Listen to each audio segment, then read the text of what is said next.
Check out this, well, I got this new gate, but more specifically, this is the hitch rack or the hitch extender from Harbor Freight, and usually it comes out this way. It says it extends your truck bed 3 feet or whatever, and then it comes up, and then it's got the crossbar there. But we just flipped it this way, and you got to drill out that hole. There's like a pinhole, which would normally be for this crossbar at 3/8 of an inch. So you can drill it out to a 1/2 of an inch, or maybe it's 5/8, I don't recall, whatever your hitch pin size is. I think maybe they're 5/8, whatever. So we just took it and we flipped it, and it's got like 5 inches of adjustment on the top there. You can see that pin.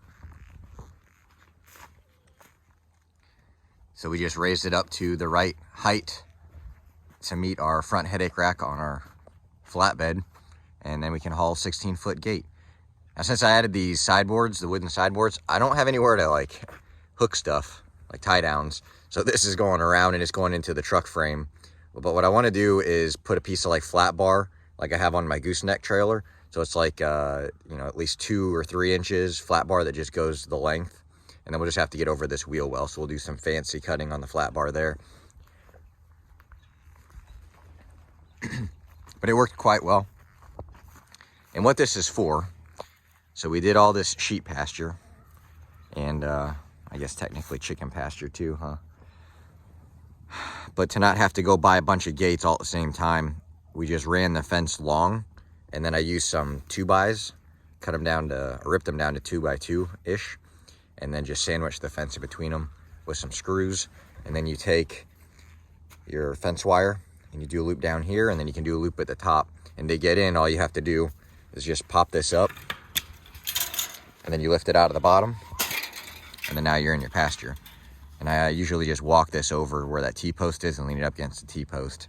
But it's kind of a pain in the butt unless you just drop the fence, which I want to do, because then let's say the sheep decide that they want out of the pasture at that same time, and then now one of them is caught up in the fence.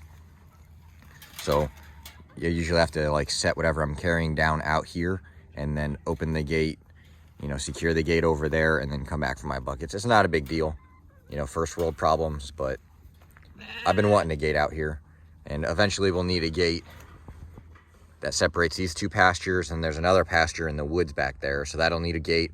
And then we've got another gate that goes into this eventual pasture. So we'll need a couple of gates, but we're not gonna make that investment right now, because we're leaving at least these two pastures open so they have plenty to eat. And as you can see, things are kind of sparse out here right now. So we've been feeding hay, which is also in the back of the truck. What I originally planned with this truck bed was to kind of come off of one of these side pockets, come up and come over, which would add a lot of side load, but I was going to build it plenty strong out of probably overbuild it out of 1/4 inch wall, 2-inch tubing, and then so we could do essentially the same thing, or haul ladders or haul lumber.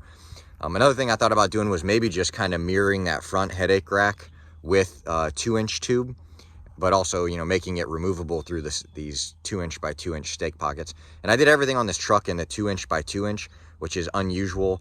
I know a lot of stake pockets are built for like 2x4s or close to that dimension. But I wanted these because I've got these back here, I've got those up there. I kind of added them anywhere. So if I wanted to do like a little crane, I could just drop a crane in there, a vise, I could throw a vise in there, just all kinds of stuff. My whole plan was like put all these tools, because this is kind of like my farm truck, and also I use it obviously as like a work truck, service truck for my equipment. So just be able to, it's like a Swiss Army knife, this is the commercial rated hitch down here. It's rated for, I remember, it's a lot, 20,000 pound gross trailer weight. And then this is a hitch that I built for the truck, like, I don't know, 5 versions ago, when it still had a truck bed on it. And it used to sit, actually it sat there, I don't remember. I got rid of the stock bumper, and this used to come out and wrap around and provide like a rocker guard. Well, I guess I removed the rockers. And then the exhaust came through it at one point. It was kind of cool. And then when I put the flatbed on there, I kind of had this hole here. So I was like, oh, you know what? I bet that hitch will fit in there, or that back bumper will fit in there. So I don't use that as a trailer hitch at this point, because it's way too high. And when I was using it, I had this giant drop hitch that went into it. But I can use, I mean, for this, it's perfect. If I used the commercial hitch down here for this, it'd be too short and I'd have to like fab up an extension. But the way it's rigged up right now, it's quite nice. But yeah, so originally the plan was to come up here, kind of mirror this, and then come like, you know, maybe over to here. I just don't know, you know, that'd be a lot of leverage depending on what I was going to carry. And I'm of course going to overload it with whatever I build. But 80 bucks, and now I have this, and it obviously has its limitations, but it holds 350 pounds when it's out this way, which is putting a lot more leverage on this tube than currently, because right now it only sits out like maybe 3 or 4 inches. So, you know, pushing down like it is right now, it holds a lot more weight than at 350 pounds. And really, like I said, ladders, you know, long lumber, stuff that overhangs, because I think this bed's down to like between the fuel tank and the tire and then the front board that I added for the sideboards, I think we're down to like maybe a 5.5 foot bed. So you can hang up to, I've hung 12 footers off of it and they get a little tippy, obviously because there's more board hanging out of the truck than in the truck. But 12 is definitely the limit. And usually what I'll do is I'll put the 12s on bottom and then stack 8s or 10s on top of them. So most of their weight is on the truck bed. So instead of having to get fancy with that now, I can just throw 12s up top and then 10 and below down here. Let's go ahead and get this gate pulled down off this truck. We'll drill some holes in the post, get these, it comes with the chain and the hinges.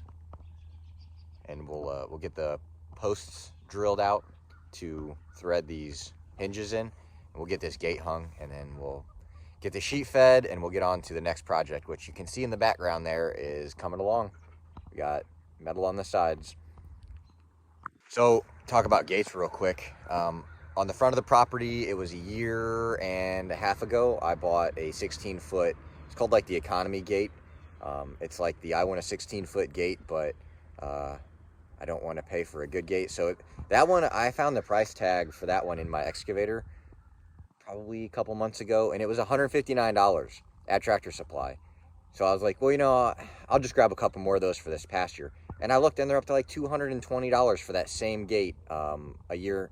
At the time of looking, it was almost 1 year later. And honestly, I don't even know what they're up to today. But then I looked at, we got a local place. It's not that local. There's several of them on, I think mostly the East Coast, called Agri Supply. And when I looked at them, they had this gate for $179.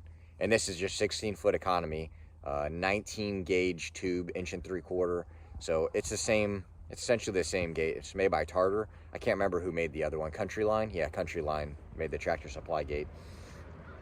So it's $20 more than I paid 1.5 years ago through, you know, Agri Supply versus Tractor Supply. But yeah, I mean, Tractor Supply sending that price tag on that gate up. It's crazy.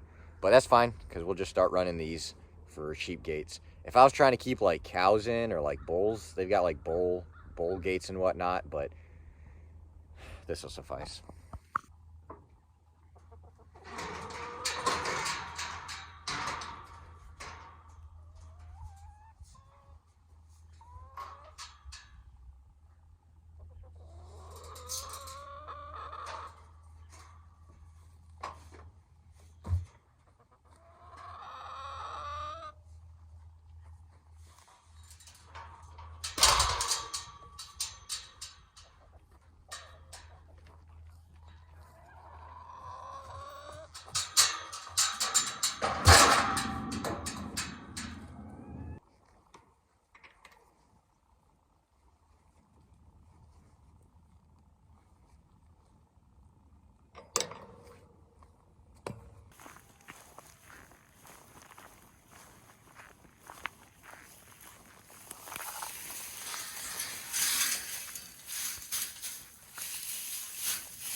So my fence builder is a bit of a hack.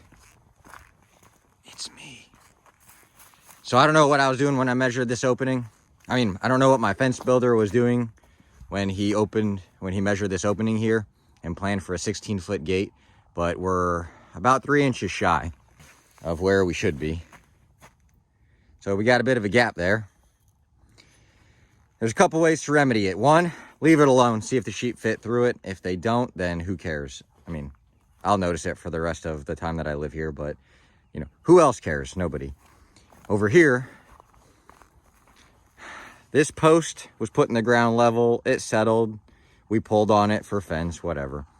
What we could do is take a 2x and secure it to this, and that gives us another 1.5 inches, which isn't quite what we need, but better than what we currently have. We could do the same thing over here. We really just need a spacer to take up that, if we're worried about it, to take up that, what is it, like 6 inches?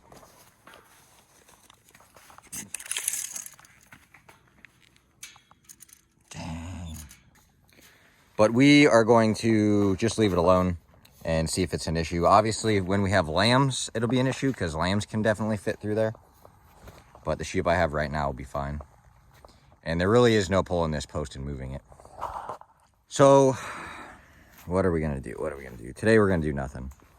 What we'll eventually do, probably like I said, is put a piece of 2x over here, or maybe even a 4x4. It won't look great. I don't really know. We'll have to wait and see. What we should have done was built the opening to the right dimensions. Somewhere I saw it mentioned, maybe it was online, that it was 3 inches less than 16 feet. So let's go get a tape measure that measures out 16 feet and see what this gate is.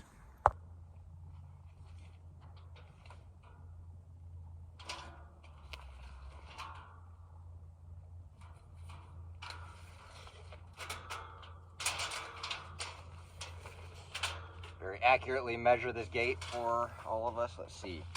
We're at 189. So we're 3 inches shy of 16 feet. And that's the gate itself. Man, so this opening must be huge. What was I thinking? Probably wasn't thinking. And then we also have the hinges, which are 3 inches. So according to that, the 16-foot opening, it should be kissing that post, but it's not. So let's see what this opening is.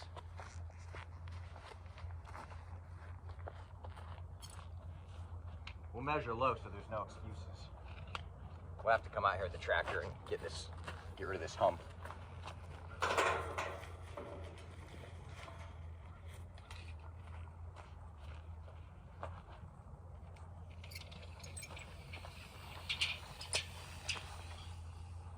What in the...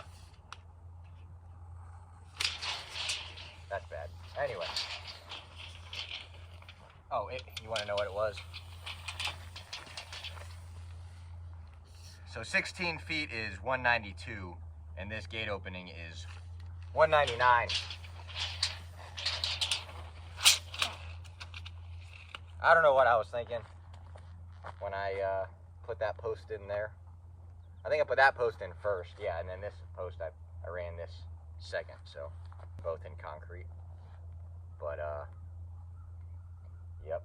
So what I will realistically probably do is you can buy these with like 2-inch by 4-inch square wire welded to it. I think you can buy them with like hog panel or cattle panel. It jacks the price up a lot. A piece of cattle panel is like $40 these days, and I have a whole stack of them over there. Probably have like 15 of them sitting over there for the future corral that I want to build. But what we'll do is we'll take one of those and we'll just weld it on the inside of this gate, and we'll just let it overhang, you know, about 3 inches. So then that'll just leave us like a 3-inch gap over here. And I think that'll be good enough. It won't be the most beautiful gate around, but that's how it is.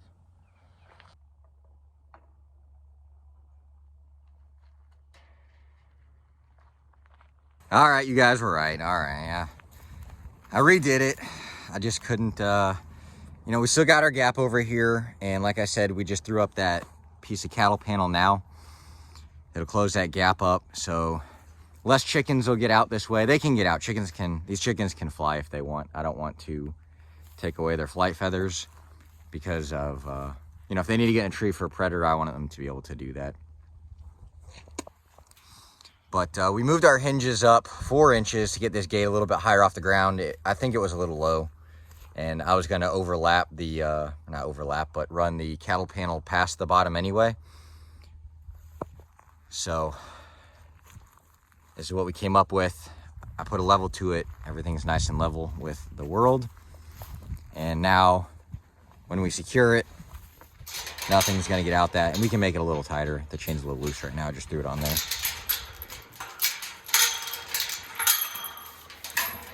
And then she swings open like she's supposed to.